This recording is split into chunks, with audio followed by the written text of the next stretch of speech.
All right, welcome to another episode of Salty Sundays. Today we have a very special guest, one of my best friends and also the person responsible for most of my tattoos, Mickey. Hi. Hi, welcome to the podcast. Thank you. I'm excited to be on your podcast. Yeah, you drove all the way up from Brookings to be here. Yep. And down from Brookings? Down whichever way. Direction. Yeah. We're non-directional here, so just whatever. And how was the drive? Well, uneventful as always. Oh, that's good. Yeah. Yep. Didn't see Sasquatch, so that was a plus. That's good. You went over the new bridge? Yes. Oh, that's exciting. Yep. Okay. Have you been to Port-au-Prince before? No. Okay, first time? Yeah, didn't even know this existed. All right, So, first time. yeah. Heck yeah. Well, that's where we do our podcast at. This is one of our favorite places in Crescent It's a very City. Nice ambiance. Yeah, Irish pub, and this is also where we do our open mic night for comedy and stuff. Oh, nice. Okay, got it. Yeah. So Mickey is a tattoo artist who lives in Brookings currently. In my opinion, my favorite tattoo artist in the area. I'm flattered. Not that it's biased or anything like that. What are you drinking on? Are you drinking the IRA? Yeah, you told me. Irish Red Ale. Yeah, this is exactly what it is. We're drinking an Irish Red Ale from Port-au-Prince today, folks. Shout out to Port-au-Prince, our newest sponsor of the podcast. We love the guys over at Port-au-Prince. Awesome community. Okay, so let's get into it. So Yeah. how long have you been tattooing for? Oh, geez. I think it's got to have been at least like 8 years by now. 8 years? So Okay. it's crazy to say that. It doesn't feel like I still Yeah. feel like I don't know what the hell's going on. Really? Yeah. Wow. Well, it seems like you know exactly what you're doing. Where did you get started tattooing? So I'm from Reno, Reno, Nevada, originally, okay. obviously. Yeah. Nevada. Turquoise hat. Yep. Duh. So I got started there kind of late in life, to be honest. I Okay. think I was, God, how old am I right now? I'd have to do math. Yeah, again, how old but are you right now? I'm, oh God, 36 right now, and I started in my mid 20s. Oh, okay. I want to say. So Nice. yeah, it was kind of not what I planned to be doing with my life, but Yeah. it's what ended up making sense and falling into place. And What was your original plan? What did you want to be oh, originally? geez. Well, I was a little bit stupid, first of all, but I was really into academia. Like I did go to, I went to college. I got a degree in history. Like I was Okay. really wanting to pursue like academia as a career, and Yeah. then realized that in this day and age, that's exceedingly difficult to do.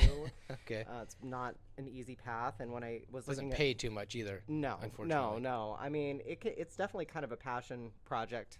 Right. And the only time that you have any kind of security is if you make some kind of tenure, and the odds of that happening, it was just, and I love that kind of research. I love those things, but it just wasn't something I felt like my passion for it wouldn't have been able to carry me through the hard shit. Okay. I don't think. And Yeah. I actually started a master's degree in Iceland that didn't end up. In Iceland? Yeah, like you went to Iceland? Yeah, I didn't ever tell you this. No, you never told Oh me that. no, we never got around to it. Wow. There's no- So how old were you? I think I was, God, how old was I? I'd have to go back and do math. But again, it was like my, around the same time I was tattooing was like around the time this happened. So, or when I was like apprenticing. So it was in my late 20s. So you went to Iceland to pursue a degree in history? Yeah, and it was actually That's pretty amazing experience. Specifically, it was like a degree in Old Norse religion, because I'm really interested in, I'm really interested in paganism. I'm really interested in older, like older things like that. Yeah. And so, yeah, it was definitely a passion for me, and one that I'm glad I didn't pursue as a career. Yeah. So what, you just ended up like, you're like in Iceland, you're living in like what, an igloo or something? Yeah, that's Yeah, what it's like the a whole. lot of people didn't even know what the hell Iceland was. Like we talk about it, and it was like we were talking about Narnia. They're like, Right. "Is that a real country?" Yeah. No, I actually know a little bit about Iceland because for some reason I get these YouTube shorts beamed to my For You thing. Mm-hmm. This girl's always talking about Iceland. Like, Yeah. so I've grown to know quite a bit. Like I know that most people actually just live like on the edge, on the edges of it and stuff, and that's Yeah. extremely difficult to get from one. One place to another. Yeah, it's like one of the weirdest places I've ever been, in that, like, I mean, it was beautiful. It was like really amazing, but it was like Reykjavik is like the big city, right? Okay. And it's about the size of, oh God, I don't even know. I'd say like Eureka. Okay. So it's big, the big city, but it's not. Yeah, I wonder what kind of it's tweakers not like they have out there. actually, surprise. That's a funny story.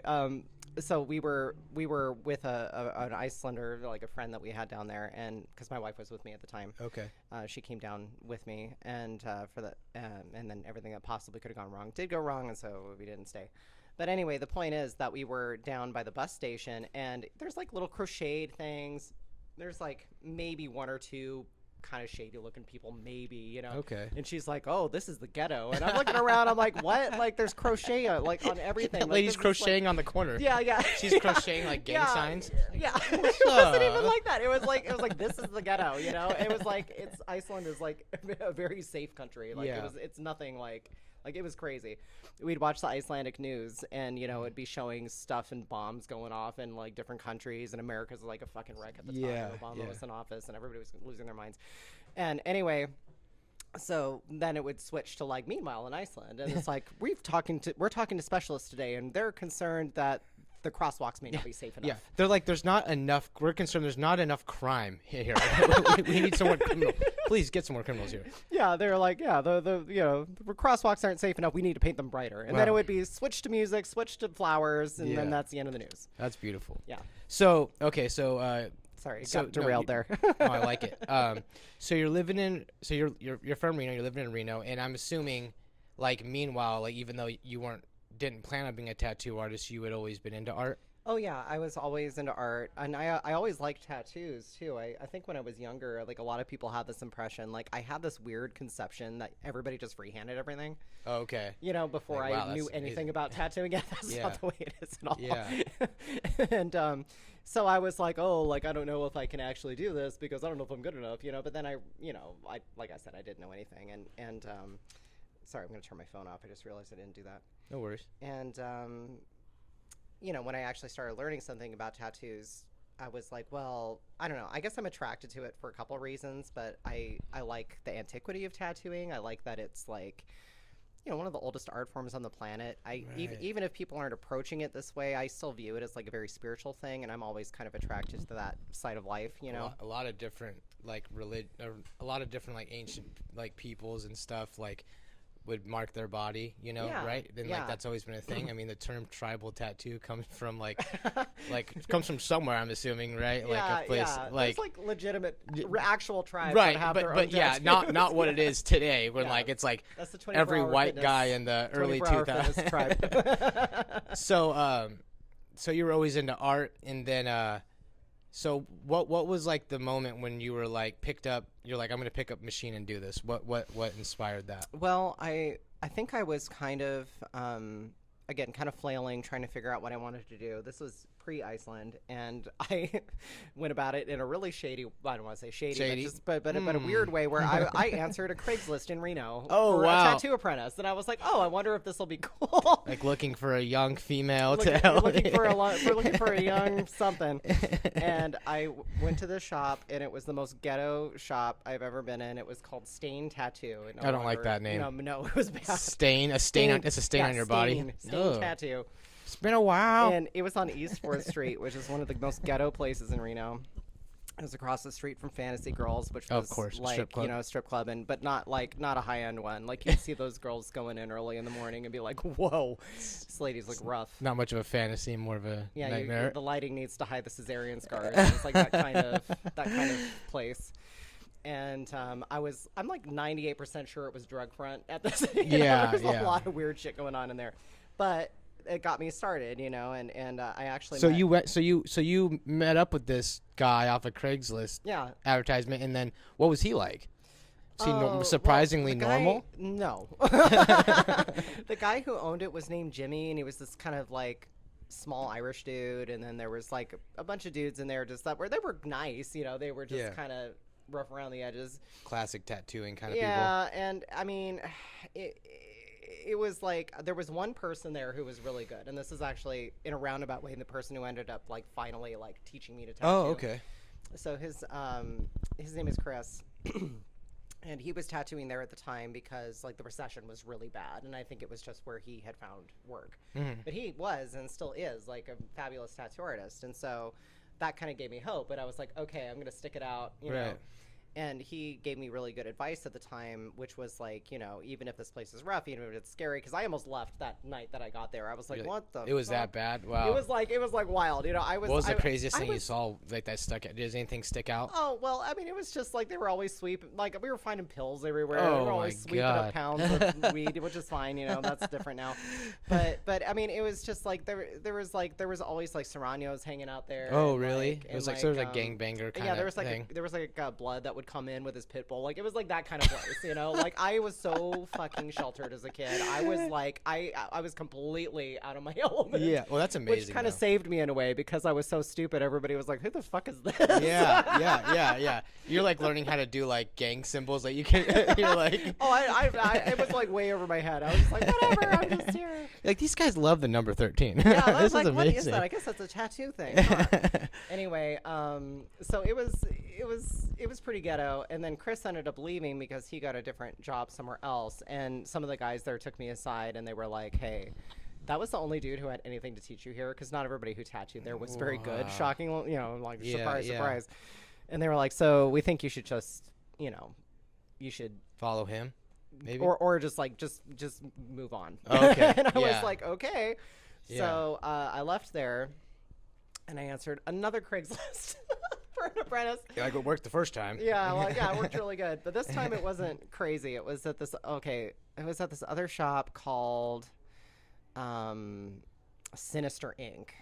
Right? Going Okay. From Stain to Sinister. Sinister. Yeah, it was so 90s. It was really funny. But the story behind that place was that there was this dude in Reno named Wade Bone. I like was that in and out of name. prison, but he had bought all of these tattoo shops, and he kind of had this reputation that he would just like, and he wasn't the owner at the time, but he had all these different tattoo shops, and he would apprentice all these different people, like bring in all these teen kids and like turn them out in a month and be like, all right, you're tattooing now, you're making me money now. Wow. So it had a reputation of just sort of like, I mean, because you can't do it that way, because like you're gonna learn terrible habits. Nobody's teaching you anything. He was just making money as fast as he could, you know. Yeah, basically. yeah. So he had that reputation. This was Wade Bone. This was Wade Bone, and so this was one of his old shops that another dude named, oh Jesus, I can't even remember his name off the top of my head now. Anyway, a guy who did not tattoo, was not a tattoo artist, but always had these kind of like get rich quick schemes in his head. I love people like that. He bought the like a riverboat huckster. Yeah, he was like a riverboat, but not as charming. Got the snake oil here. It'll make you grow alligators on your toes. Yeah, exactly. All right. You're like, all right. Yeah, I don't know if I want that, but I'm. He was just that kind of dude, where he's like, oh, this is gonna make it big, and then he wanted to get into vaping, he wanted to get into this, he wanted to get into that. See. He had this tattoo removal system that he had bought into Oh that my was God, just that's absolute terrifying. bullshit. It was basically you tore somebody's skin up with a tattoo machine and then put some ointment on it, and like it would, and then the ink would fall out, and it was like, well, yeah, but, and he's like, it doesn't cause. It causes a major infection. It's like it doesn't go. So, yeah, because the trick is you got to get the skin as infected as you can, and then the tattoo can't live there no more. I like to rub this on my between my toes, and then I put it inside them in case of fungal-like infection, and it'll get rid of any Tweety bird or whatever you got. You know, you get no tattoo can survive the necrosis. That's what my artist told me, Sir Abraham Lincoln. Perhaps you've heard of him.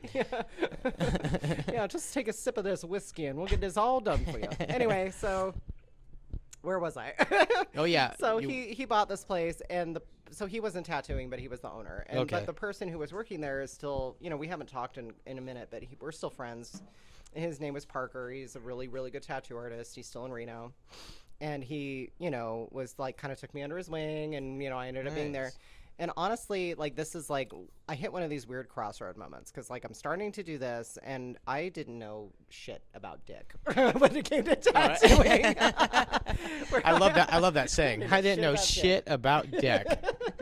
But I didn't realize, like, I don't know. I had this weird idea that, like, I don't think I knew what I was doing, but I was like, oh, well. Kind of like imposter syndrome. Well, tattooing is like, I almost thought of it as this thing that you could do on the side. Oh, okay. And now that I've been in tattooing long enough, I feel like, you know, if you want to make a career as a tattoo artist, that has to be what you do. Like, I'm not saying that people can't have part-time jobs if times are lean or whatever, Yeah. but it's just like, if that's, you know, there was part of me that was like, oh, I'm going to go do this scholastic stuff, and then I'm going to do this stuff. And, You're you like, know, no, it's not going to work. so I hit this impasse where I was working over there, and then I got accepted into that university in Iceland, and I was like, oh shit, what do I do?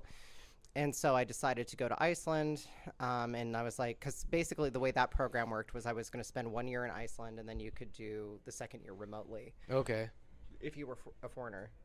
And so, and by the way, like Iceland is totally different from America in that like university's free there. Like Okay. it's like most developed European countries are that way. Like you Yeah. don't have to pay to go to college. Because they want their population to be educated. Yeah, isn't that Which what a concept. that's an interesting. Yeah, an interesting way to do things, right? That doesn't sound right. Anyway, that doesn't sound Charge right. them 80,000. Yeah. If they can't afford it, they don't deserve it. That's what I say. Yeah.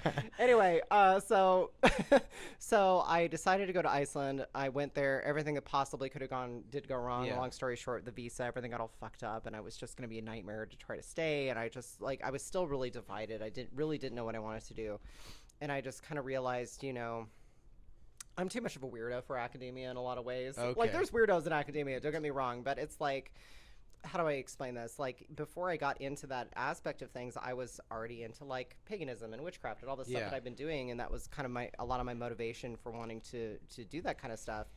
And it's weird. It's like if you're a Christian studying, like, the history of the church in like the scholastic world, nobody thinks twice about that. That's like whatever. Or if you're a Muslim or whatever. But if you're a pagan going into like, oh, I'm studying ancient paganism, people tend to treat you like a kook. Yeah, they're Which is like, kinda wait weird. a minute, no, you're just that's. But it's kind of how it is. But we have those kind of things like we're okay eating cow, but we won't eat a dog. We got these little divisions in our mind. Hot dogs. Yeah. What are they? Yeah. Are they? We don't want to know. So that all fell through. Yeah, And then I decided I'm going to come back, and so I came back to where the hell am I now? Sinister Inc. Parker ended up leaving because he didn't want to be there anymore, and then Chris from the first shop, who I had mentioned, who I had stayed in contact and was still friends with, ended up opening his own shop, and I kind of hounded him until he okay. let me come work with him. So let me ask you this then. So after everything was said and done, and you got your apprenticeship out of the way, and, Yeah. and now you're on your own. Do you remember, and what was it like your first ever tattoo that you did as your own, Mickey the tattoo artist? What was that? Oh, geez. Well, I mean, the first tattoo I ever did on another person was really funny. It was a guy I was kind of friends with at the time, and it was this little top hat skull, like super traditional, like Yeah. really basic something, because that's how you have to start. You don't start with like something enormous, you know? Right. And I think it took me like 2 hours to do it. Something that would now take me like 15 minutes to do. And I was so gotta get this scared. I right. was like terrified. I was like, oh, moving at a snail's pace, And Yeah. finally, I think at the end, Chris like pushed me out of the way and is like, I need to finish this. I can't take it my anymore. God. So, He's like freaking out. Yeah, he was like, I can't watch this anymore. So he helped me out with that. But like that was like my introduction to it, and then from there, I mean, the second half usually the way that apprenticeships are supposed to work is you're working Yeah. in one place. The first year has a lot more to do with like learning about cross contamination and cleaning things and this and this and that, and then the second year is more about like teaching you to tattoo. Okay. And it's a little bit of a hazing process. You're a gopher. People fuck with you. It's all.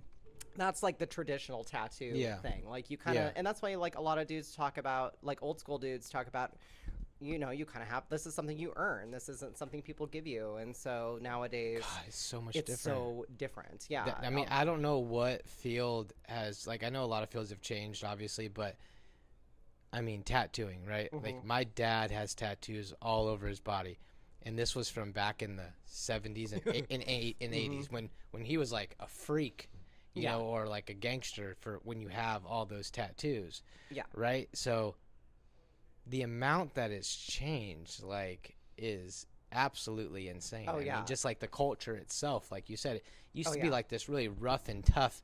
Kind of thing. like Yeah. very neat, very like, it was like a very enclosed culture. Right. Like, yeah. And I have a neck tattoo, and I've watched 7 seasons of Keeping Up with the Kardashians. I mean, this is unheard of, you know. But Yeah. and so even in your 8 years of tattooing, I mean, I'm sure you've seen It's a changing huge a lot. amount changed.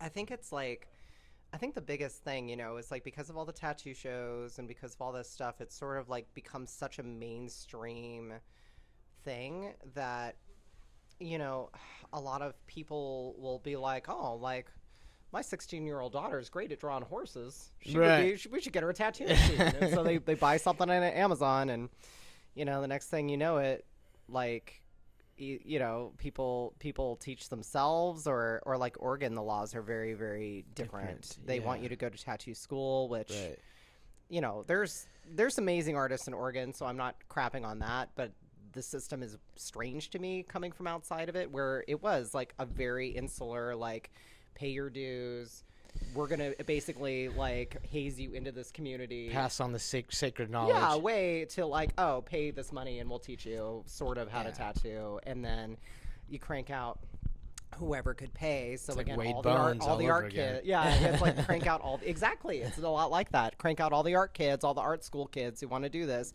And then nobody's going to hire them. And so then they all open up private studios doing line work tattoos and taking, having their OnlyFans account on the side. And that's spreading their butt cheeks. And that's tattooing now. It's like really oversaturated, in my opinion, the whole thing. But again, I was taught by old school dudes who were like, that's just the way they were. And so it is weird to see it so different now.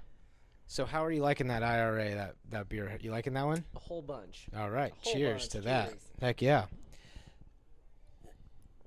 So you kind of you started to develop your style through, working at these shops and stuff. What would you say your favorite style of tattooing is? Well, I don't know. People who can see me, I'm kind of a spooky bitch. I like she a spooky bitch, y'all. Bitch. For the horse's mouth. That'll be your name under this episode, spooky bitch. Fantastic. But I really like doing like blackwork styles. I like doing anything, but I also really like traditional things, because in most of the people that I worked with were like really good with traditional work. And so I don't know. I feel like that influenced me a lot too. So, but Chris always really pounded it into my head that you don't want to be a one-trick pony either. Right. And I think that's really served me well, being in like a smaller community where there's going to be a lot of variety in what people want. Yeah. But so I'd say like those are my two favorite comfort zones: doing blackwork styles, anything that's like spooky, occult, horror. I love doing anything like that. But I also love doing traditional work. I love doing anything kind of like more in that vein. So. Yeah. I mean, all the tattoos I've done with you have been more... kind of a combination. A combination, which I love, because I just feel like, so happy that there's someone in the area that was able to accommodate that style. And not just that, but run with it and enjoy it. Like whenever we did this neck tattoo... I fondly remember that neck tattoo. I remember... interesting story. We did the neck tattoo, and... it was a brilliant idea on your part to only play 80s saxophone solo music during it. I remember listening to ABBA, Dancing Queen. I distinctly remember laughing my ass off, because that was the perfect background for tattooing somebody's throat. It was amazing. And I get a lot of compliments on it, and I'm really happy that you did it, because I just feel like when you pick a bold choice like that, it's got to be good. Like, oh yeah, it has to be. People are going to notice. It has to be pretty much perfect, and so I'm appreciative of that. So, what brought you to Brookings? Because you've been in Brookings for about 4 years now. No, 3. It's been longer. That's like 6 years. I want to say. I remember. It's been a minute. I remember stopping by the shop. It was Pfeiffer. My daughter was. Man, she wasn't even a year old when I got my first tattoo, and she's 5 now. That's crazy. Yeah, it's been a minute then. You were still establishing back then. Yeah, I was still. Yeah, I definitely feel like I've grown a lot since then too. But basically, so Chris, my mentor back in Reno, had a friend who had a tattoo shop up in Brookings, and so this particular shop was always wanting guest artists, always wanting whatever, because again, this was another situation where the person who owned the shop didn't tattoo. Gotcha. And so there was no permanent artist up here. It was all just it's kind of a tricky situation, navigate. Yeah, I don't recommend it. I think it's a bad idea to put your financial hopes on some of the most the most transient stray cat humans on the planet. Tattoo artists. Yeah, it's not wise. I wouldn't recommend it. But anyway, I already had spent a little time up in this area like many years ago and really loved it. And so my wife really liked it, and she's an herbalist. The whatever health food, whatever thing, and just kind of closed at the time. So it just really felt like, this was an area that actually needed what we both had to offer. Yeah, yeah. And I was sick of Reno. Reno's been growing so much since I moved away, and it's already gotten crazier. But there was like dead bodies being found in parks near my house and shit like that. Like when I left, and I was just like, there was like gunshots and things like. I was like, I just don't want to be here anymore. Right. And you always have like a love-hate relationship with where you grew up, That's very true. Because it's like you love the familiarity. It shapes you in a way, but in other ways, it's like you can't look around without seeing some fucking traumatic thing. At least that was a way for me. Like, oh, I remember my dad died in that hospice over there, and you're like, I remember this is where this fucked up thing happened, and I was just done. Yeah, you're ready to move on. So you guys moved here. Yeah. And and like you said, you originally when you moved here, you're working for that tattoo shop, and then sometime down the line, it just didn't work out. Yeah, and to say the least. And you ended up opening up your own shop. Yeah, I mean, it's like more of a studio. Like, just call it a shop is like a little bit like of an overstatement. It's like a one-room building. It's like a boutique for tattoos. I love it. I love your little studio. Me too. I mean, because it was never like my ambition. Like I'm too disorganized. It's never been my dream to like manage other people and to make them do what I want them to do, and have a big shop full of all these people that I have to keep track of, and I don't know. That's not the part of it that I enjoy. I'm very type B personality. Right. Just kind of yeah. But you do have another artist that tattoos there as well. Yeah, Fuzzy. Yeah, he's somebody I met at the first shop that I worked at, and he's a phenomenal artist. He's awesome. Yeah, he's his so artwork, good. His comic book stuff and all that. Oh yeah, he's fantastic. Looks like it's made by a printer. I know, he's crazy, and we hit it off as friends. And he, when I realized I didn't want to be where I was anymore, he had some very similar sentiments, and so he asked if he could utilize my space as well. And of course, I said yes. But I think one of my, I don't know. The tattoo gods have been kind enough to me to like drop people in my life who have made me grow like exponentially. Yeah. Like getting to meet Fuzzy, getting to meet, like I have a friend in Eureka who owns a tattoo shop I work with named Henry Kruger, who's just fucking And phenomenal. what shop is that? That's Sailor's Grave Tattoo in Humboldt County. And you guest there sometimes, right? Yeah. I highly recommend people check out Henry's work too, because he's just, a phenomenal artist. But and again, like a really old school, but he's been tattooing for 20 years. He has crazy tattoo stories. Like if he's ever up here, I'm going to see if you can get him on the podcast, because he would be amazing to talk to. We'd be down to do that. Oh my God. Yeah. I'll talk to him about it. I'm sure he'd like that. But anyway, the point is that I've just met the right people in the right time in my life, and people who have like opened up doors for me and taught me things. And it's just like, that's been the part of tattooing that's really helped me the most, I think. Heck yeah. I mean, you gotta like, you're the sum of, the people that you keep around you, and I'm around these guys all day. So that's why I'm where I'm at. No, Rory here is actually he's actually a MC too, so he raps. Cool. And he some of his songs are super freaking cool. Like he has his very unique style, So you need people like that around you, though. Yeah, he's wild, but he's creative, so I love to have him around. He's kind of like a loose cannon. I look at it like he can get kind of wild, so but I love it just because she's just kind of crazy, but it helps keep. Helps keep me fresh and stuff. No, it's true though. It's like, yeah. It's true. Meeting people like that and like you, when I met you, like not only were you become my tattoo artist, but we became friends. Yeah, totally. And there's been only a few people who I could really say that like creatively I feel better around in that sense. I'm gonna tell a story real quick though. Yeah, tell a story. So I got my first tattoo when I was 17. Oh, yeah. I was 17, and I didn't know what I wanted to get, but I wanted to get a tattoo. So my friend Frank, that I was living with at the time, says, "We know a guy who does tattoos, not a kid in the neighborhood." His famous last words. His name is Reaper. Yeah, his name's Reaper. Yeah, it's no red flags. So at all I go, here. that sounds legit. you know. And Frank takes me over to Reaper's house, and I have an idea. I want to get. Actually, it's funny. I wanted to get this Sublime Sun, even though I didn't really listen to Sublime that much. So that's sick. Everybody had that sun back in Right. the 90s. I Right. swear. And so we go over to Reaper's house, and he comes out of the house. And I don't know what you expect from a guy named Reaper.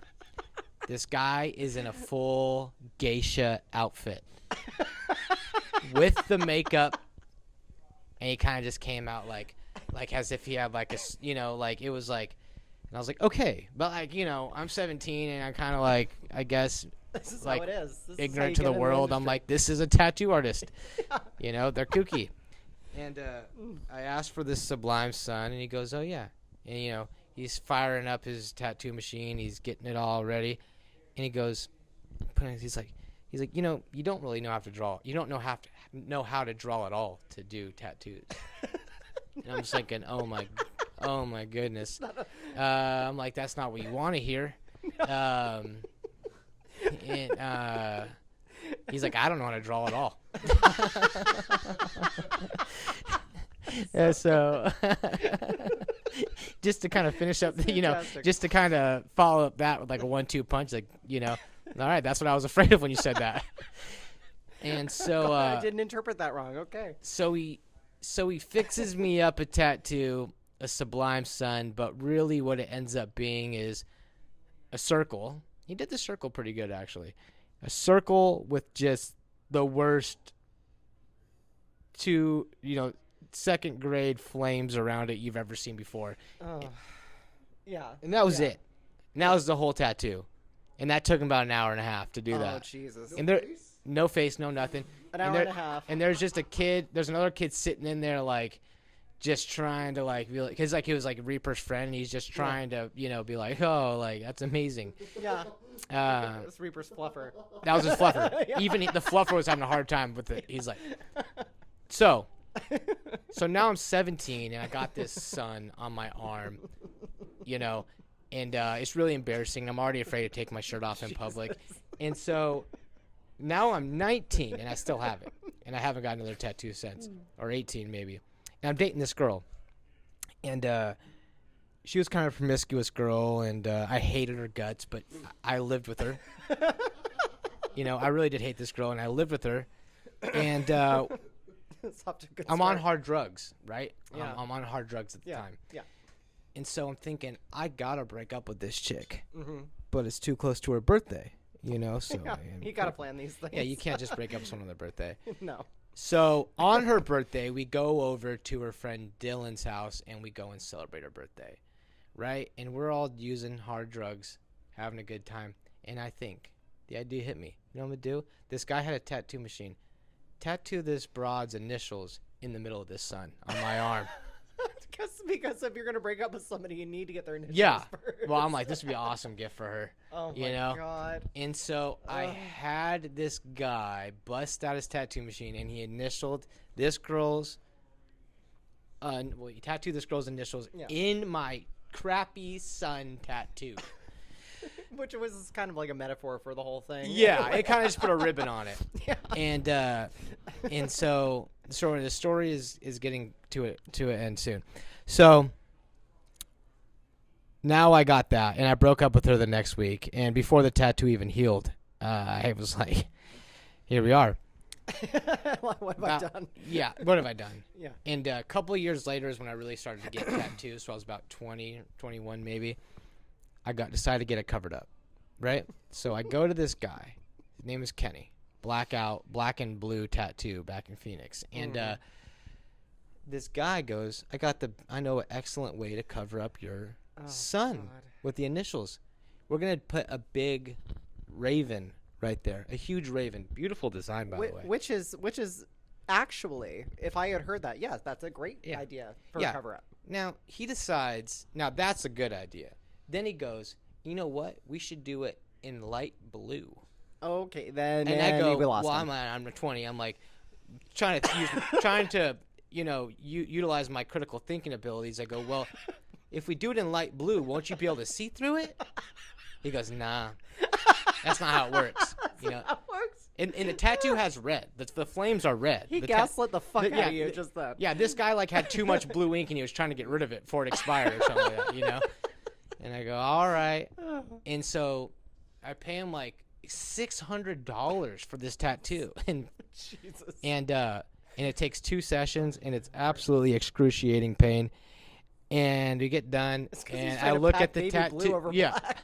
I look at the tattoo and I could still see everything on the tattoo. The only difference is now I had a huge freaking bird over it. And the bird had a third wing on it. He put an extra wing. I'm going to show the people. All right, we're getting there. There should be a naked. Like everyone has to take their clothes off. Right. John Kirk's suggestion is that we all get naked and have a good time. We'll get there. Especially the cooks. I need one Yeah, more of these. especially the I need one more cooks. of these. Let's get another IRA. So anyway, and then I go out right to this guy's tattoo shop after he gives me this tattoo, and I go out to the main room, and it's like he paid these people off. Like, oh, it looks so good. More fluffers. Like, it looks badass. I'm Yeah. like, well, that's one way to put it, you know? Yeah. It's like light blue. And it's like, so it's kind of a fucked up blue jay Right. at this point. yeah. Years later, Mickey and I meet. I show her the tattoo, and from the moment she saw it, she was absolutely disgusted by it. I was like, She what was the fuck absolutely is this? disgusted by it and did not let it, you know. And she finally got it covered up. Mickey finished it off. Did my cover up. Yeah. So let's show the people this tattoo. Okay. It's a little bit. I think Well, it's there's still things to do. one stage left. Yeah. There's a couple of If I recall, I said you have to let me fucking fix this. Yeah. I can't look at it anymore. yeah, and cut me an amazing, Yeah. amazing deal. on Amazing that. deal, because Jesus Christ, I think you paid for that already, in blood, sweat, and tears. He's doing it. What's happening? So this is what we have now. It's not completely finished, but man, It's a lot better. I haven't seen it in a minute. Oh yeah, now it actually looks like a raven. Now you'll see we still have one segment left, and if you look, it's right here. This is the color that it was in. Let me get close. This is the color that the old one was in, and you can see right through it. That's the third wing. The third We wing. still have a third. I think I pointed that out to you. Yeah. It's like, why does this bird have 3 wings? Yeah, yeah, yeah. Right. It's for the big bird cock that we're gonna put there. Oh my lord. I might bleep that tattoo. out. But yeah, black and blue. That's the only colors he had. I'm sorry. Yeah, he's like, I got black and blue. I think he might have been really actually straightforward with what was Yeah. about to happen without He's realizing like, it. did you see the name? Yeah. So we're gonna do a really cool red, Kinda whatever haze haze behind behind it. it, but it's gonna look really good. But yeah, that was just, I don't know if that story was really long winded, but I had to show that because I can actually take my shirt off and not feel like critically ashamed of not only a bad raven, but a bad sun tattoo with some random initials in the middle of it. Because it was really just all of them together. It was bad. It had become a horrific chimera of a tattoo. Yeah, it was a cornucopia of bad decisions. Oh, that's good. But tell us about your favorite, like, what's your favorite tattoo you've ever done? Oh, jeez. Favorite tattoo? I mean, that always changes, because I don't know. It always changes because, like, there's always new stuff. Like, I feel like that's, something I really love about tattooing is that it's, like, not the same every day. And my brain really needs that. Like, I need variety. But I love getting to do, like, horror stuff. I love getting to do witchy stuff. I just did this really badass, I have these 2 girls that come into me that I like a lot who are, like, super into, like, horror, gore kind of stuff. Yeah. And I did a really cool Dr. Satan tattoo on one of them. I actually did I did like an Art the Clown on the other girl. Okay. I love doing fun, bloody, nasty Yeah. stuff like that too. So that's like right now that's like, oh, that was so much fun. But I did an owl recently that I really loved. Like, I don't know. It's just it always Okay, changes. I guess here's another way to phrase it. What's like the craziest tattoo you've ever done? Like the biggest, most intricate thing. What do you think the biggest like piece of meat that you've ever had to take on?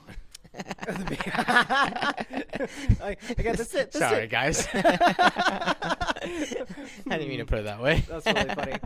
Yeah, like a big bite of meat. Like like a big you just shut the whole. Yeah, no. yeah. I saying? We were talking about tattoos, right? Yeah. So this Okay, is the this is about tattoos. what's the biggest bite of the elephant you ever taken? Biggest bite of the elephant. I think. I don't know. I think when I first moved to Brookings, there was a CO that I was kind of became friends with, who wanted basically just to get his arms covered, and I remember I did this like crazy intricate, like kind of like medieval demon angel kind of thing going on, like different parts of his arm and like different like, and I didn't know what the fuck I was doing back then, so I like extremely undercharged for all this work, but yeah, it was like this big woodcut intricate thing, and that was like, God, I look at that sometimes, and I remember how many hours I put into that, and I'm like, Jesus Christ, like that felt like a whirlwind. Like a lifetime. Yeah, so I don't do that anymore. Yeah. How long do you think it took you? Oh God, altogether, I don't even know, but I know we had some 6 hours straight kind of like sessions, and I'm just like in 6 to 7 hours, and I'm like, you know what, I don't hate myself that much. Yeah. I need to like pace myself here. So yeah, I anytime I do big projects now, I mean, I feel like I have like a 4 to 5 hour limit on myself before I'm like, I can't. I'm done. So, and I mean, and that's been one of the best things about going on my own and not really having anybody else to to have to be accountable to. Like, oh no, you better take that. Yeah, you better take that exactly. client. Oh, like I made you an appointment today, or It's like, oh yeah, it's 15 intricate dragons. You know, you over can do that in body. one day, right? That's not a big deal. You're like, come on, man, this is my money we're talking about. Yeah, yeah, exactly. So like, just being able to like pace myself, and I mean, I feel like it's just made me improve as an artist too, because I can give my full attention to everything every day, and I can know. I think that's perfect. Yeah, it's just I want to continue liking what I do. No, 100%. Yeah, I mean that's like critical, or else you're just gonna churn out stuff that you're like. And you're going to burn out, and you're going to be like rushing through things. And I just like, I was starting to feel myself getting there before I left, you know, the other shop in Brookings. So Right. I didn't want to be there anymore. John Kirk, he actually wants to get, he's been shopping around, but he wants to get on his neck. He wants to get a DOC, you know, doc. He wants to get doc on his neck. And I told him, I said, if you go to prison, that's going to, you know, blend right in. You know, you got to think ahead for these things. I know. I thought about, you know, I've got a couple where I'm gonna have to have some splaining to do. I'm gonna have some splaining to do if I ever get locked I wonder up. what would happen if I went to prison. I don't think I'm smart enough to make a tattoo machine in prison. I think you would be very valuable in prison. I I think they'd be like, we're gonna get you a machine. Yeah. And this is what you That's do what I'll now. tell them all. I'll tell all those ladies, like, look. Gather me the materials. If you want that Hatchet Man tattoo, you got to keep me alive. You got to keep me going here. Hatchet Man. Oh boy, we're not even gonna touch on that.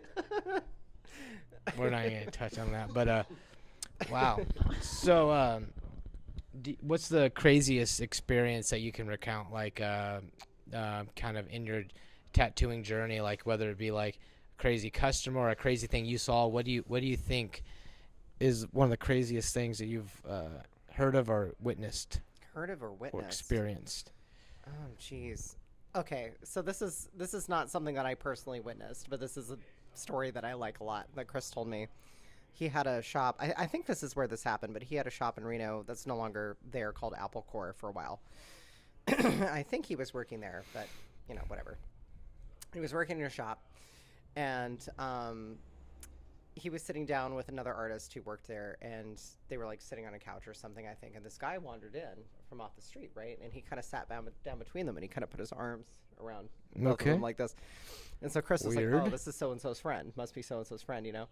And then, you know, there was like all kinds of decorations in the shop, and the guy suddenly got up, and he's like, sees that there's like, I think there was like a katana on the wall or something, and he's like, I know kung fu, and he grabs the katana and he starts like fucking swinging it around and freaking out, and Chris and this other guy are like, we gotta get this guy the fuck out of here. So they grabbed him and swooped him up and like shoved him out the door. And then Chris was like, your friend's fucking crazy. He's like, my friend? He's like, I thought he was your friend. He's like, no, I don't know who that is. God, so it turned out nobody knew who he was. He was just some weirdo. Just some crazy guy pulling in Reno. Fucking katana off the fucking wall. Yeah, so I love that story, but that was very silly. No, I love that. Not exactly tattoo related, but that's that one comes to mind. Yeah. That was a good one. Damn. How much? 45. 45. Okay, I'm gonna ask you about this, and we could take this whole segment out if we deem Ooh, okay, controversial. Yeah. if we want to. Yeah. You know. Yeah, I don't. Yeah, whatever you want to talk about. So. Okay, so when I met you, Mm-hmm.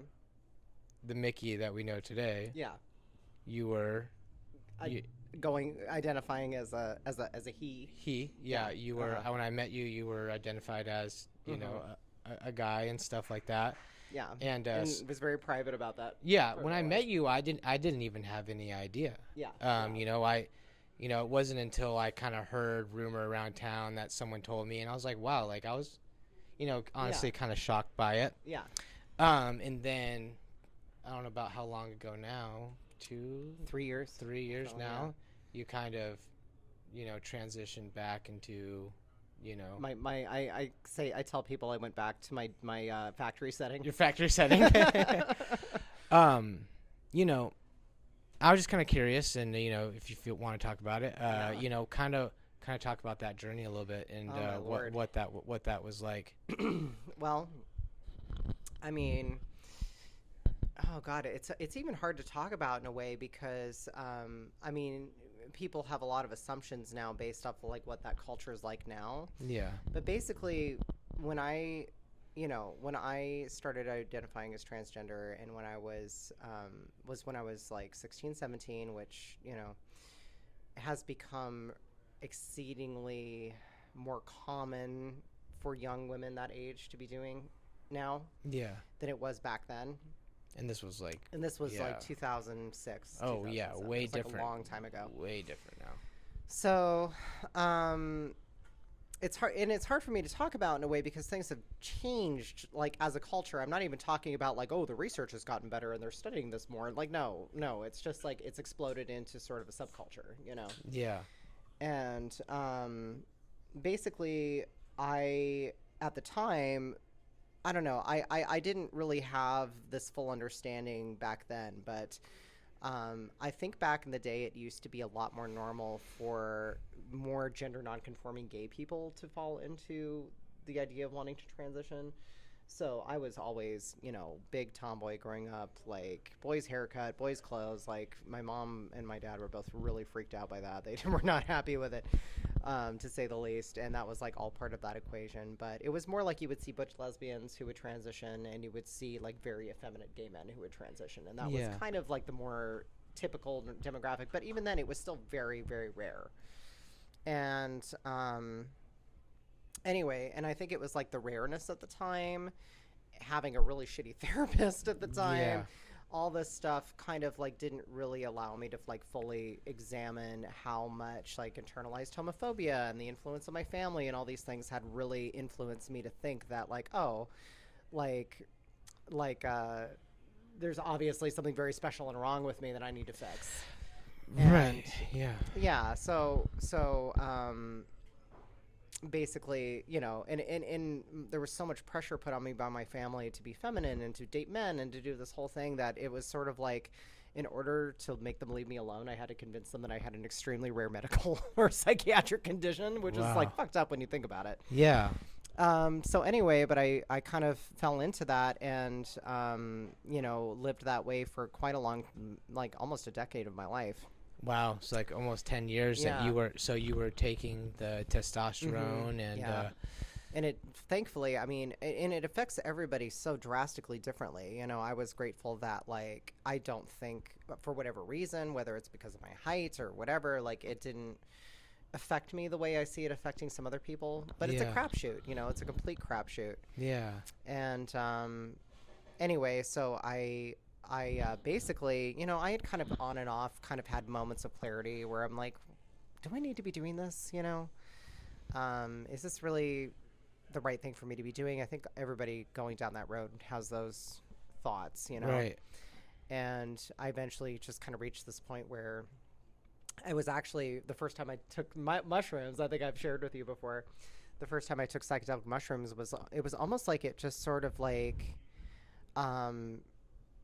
those things started coming up and I just saw everything with like so much clarity, with where it's like, oh, like no wonder you fucking felt this way. And also like it was like this sudden hard realization that I had never been able to truly absorb as a kid because of a lot of the judgment and other stuff that was going on in my life, where it's like, oh, just because you lean more masculine or you like these clothes or you like these things, that doesn't mean you're a man. That just means you're a woman who likes these things. You're a woman who, and there's no rules. The only thing that makes you a female is 2X chromosomes, and everything else beyond that is accessory. Exactly. It's an accessory. It's a choice. Nothing else matters. Right. And after I had that realization, it was just something that it was like, once you've seen it, you can't unsee it. And I was like, I can't do this anymore. Like, I know I can intimately see how it was a lot of trauma from my past that inspired me to use this as an escape. And I don't want to live in a costume for the rest of my life because I can't face myself. Damn. Yeah, it was intense. Wow. That's got to be one hell of a realization to have, especially when you're in deep 10 years. And really inconvenient. Yeah. Really inconvenient. It's become ingrained into your psyche, and then to also have to face the world and say, no. Yeah, sorry, everybody. It's like, this is who I really am. Yeah, but that's been good to do that. Like, honestly, I was, because this is a little bit more of a conservative area, I wasn't entirely sure what to expect when I did that, because I was like, oh, fuck. Like, of all the places that I'm going to have to talk about this, it has to be, like, here, Yeah. But to be honest, I feel like, for better or for worse, like, people who come from less, like, quote unquote, like, woke perspectives understand my experience better, and I think they were a lot more accepting as to being like, you can look at, like, a lot of people can sympathize with, like, oh, you think you're something when you're really young, and you have all these coping mechanisms, and you can get yourself into weird situations when you're young, and backtracking isn't necessarily a bad thing. So I feel like everybody's was really accepting, and really, like, it was kind of a non-issue. I think, like, when you would talk to me about it, it was really eye-opening to, like, hear, because oftentimes you hear from the perspective of people either who hate it, which I think is wrong. Or people who are extremely for it and are almost like, to the point of grooming people into it, and you're like, 100%. That's extremely wrong. Yeah, it's two extremes. It's like, it's like so many other things in this country. It's like it become a massive political issue when it shouldn't be a political issue. It should be a psychiatric and medical issue. Yeah, and we should look at it for what it is, and to hear actual human experiences rather than just, what a lot of people do in this country is before they check into their logical facility, they check into how they identify. Well, I identify as Republican, and then they use that first, and then they'll check into their logical facility, or identify as Democrat, then they do it. It's like, instead of just, like, going straight to, like, thinking, what do I feel about this as a person? And Yeah, it's because we're so tribal in America, like, hugely tribal in America. Yeah. It's red team versus blue team, this team versus that team. Like, it's so much of that. Yeah. And I feel like, in the last couple of years especially, things have gotten so extreme on both ends that it's like, if you don't completely adhere to this ideology one way or another, that you are, like, out of the group. Yeah, you're purist. some kind of pariah. Yeah, it was crazy to me to be like, so many. I mean, because back when I was detransitioning, there were so many. I was in a support group, like an online support group, because there just isn't research about it. It's something that the medical community doesn't really talk about a whole lot. It's something that's very hush hush in a lot of ways. Because it really kind of destroys this narrative that everybody knows exactly who they are at the age of 18 and under, Right. like, which is, like, absurd. Insane. When you think about it, but that's really, like, kind of how they treat it. Or they'll say, like, oh, gender identity is fixed by the age of, like, 1, or 3, but also it's something that can change and transform throughout your life. And it's like, this is like, you just this keep nonsense. You keep changing the bar. This isn't moving the goalpost. Scientific whatsoever. This is now completely, like, almost a religion. And that's how and that's almost how I'll view it personally, is that, like, it's more of a personal belief. Yeah. And it's like, and I respect people's personal beliefs, and if someone tells me they're this or that, I I'm a respectful person. I'll respect that.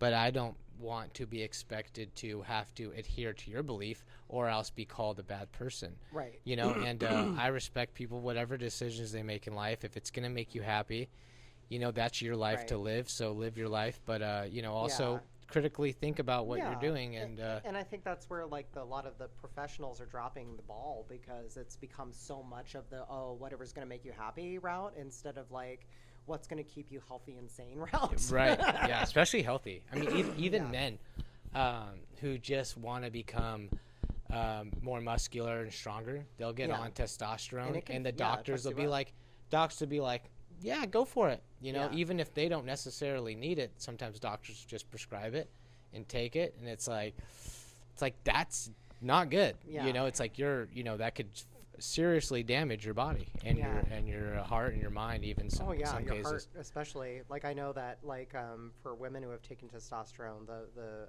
chance of getting a heart attack, like, highly goes up, you know, all those other things. So, you know, I try to take care of myself, and thank God, you know, I never had, like, hysterectomy. I never had anything like that. I have a wife who's an herbalist. I was able to, like, get my own body back on track. That's awesome. Things are still, you know, like, not exactly where they were before, obviously, but I feel like I suffered a lot less damage than other detransitioners I've met who did a lot more drastic things to themselves than I did. Yeah.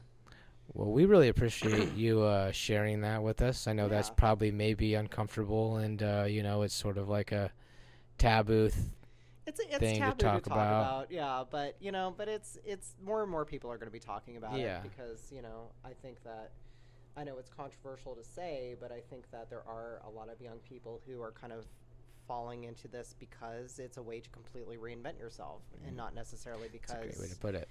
It's going to be a long-term solution for the rest of their life happiness. And I think these conversations are going to just keep coming up more and more. So it's like science is starting to be able to do things that permanently you know, affect you. So it's no longer just like, hey, I'm going through something.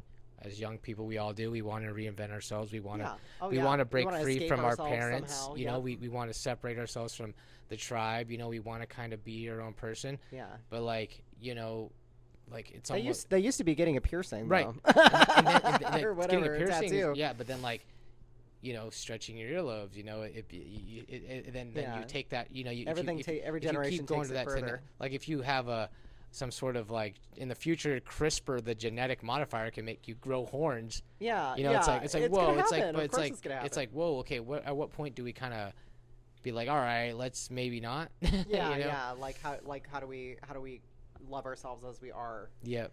You know, but I mean, God, I could go on and on about that, but at the root of that, you know, a major capitalist society and big pharma and all these people don't benefit from people loving themselves the way they are, because then they have nothing to sell you. Right. You know, so there you go. Can't sell their toilet paper if you ain't got a dirty butt. That's true. Well, Mickey, we appreciate having you on, and you're hearing your stories and your journey, your tattoo journey, and if anybody wants to get a tattoo from you, which I highly recommend them. You. What's the best way to get a hold of you? So I have an Instagram account that's, like, honestly the thing I check the most, but it's star_child_tattoo. Star Child Tattoo is my little studio in Brookings. So yeah, if you want to see my work, my portfolio's on Instagram, and then you can message me through Instagram, and that's the easiest way to go about it. Yeah. Well, we appreciate you guys for tuning in. We had a good time. We hope you did too. And we'll see you next week. Yes. And not me, but somebody else. Yeah. Maybe. Maybe I'll die. No, I'm just... All right, cut that out. Double feature. Double hitter. All right. Peace out.